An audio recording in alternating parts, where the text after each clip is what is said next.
नमस्कार साथियों, मैं आप लोगों के साथ आज हिमाचल प्रदेश हाई कोर्ट का एक लेटेस्ट जजमेंट शेयर कर रहा हूं, जिसमें पति के ऊपर मुकदमा चलाने के लिए कोर्ट ने मंजूरी दी। जी हां, पति द्वारा पत्नी के साथ संबंध बनाने की दशा में पति के ऊपर केस चलेगा, जबरन संबंध बनाने की दशा में।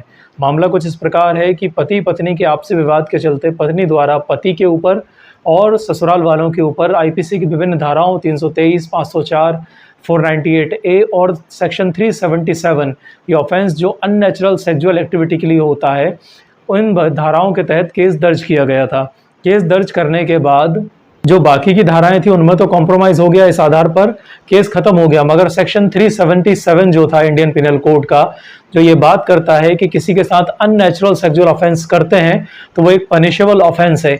इस धारा के तहत केस चला और ये मामला गया हिमाचल प्रदेश हाई कोर्ट, जहां पति पक्ष के द्वारा ये बात रखी गई कि हिमाचल प्रदेश हाई कोर्ट ने ही इससे पहले सेक्शन 377 में एक व्यक्ति को रिलीज किया है, ये कहते हुए कि सेक्शन 377 लागू नहीं होता पति के ऊपर अगर वो अपनी पत्नी के साथ अप्राकृतिक शारीरिक संबंध बनाता है तो।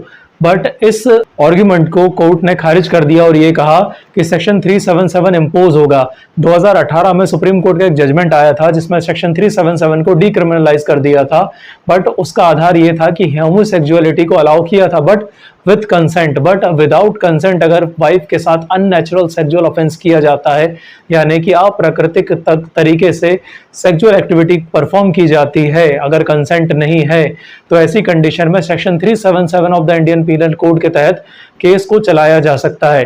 तो इस केस से जो हाई कोर्ट है उसने ये क्लियर कर दिया है कि शादी लाइसेंस नहीं होता है कि आप अपनी वाइफ के साथ अननेचुरल ऑफेंसेस, जो अननेचुरल सेक्सुअल एक्टिविटी है, उसे परफॉर्म करें।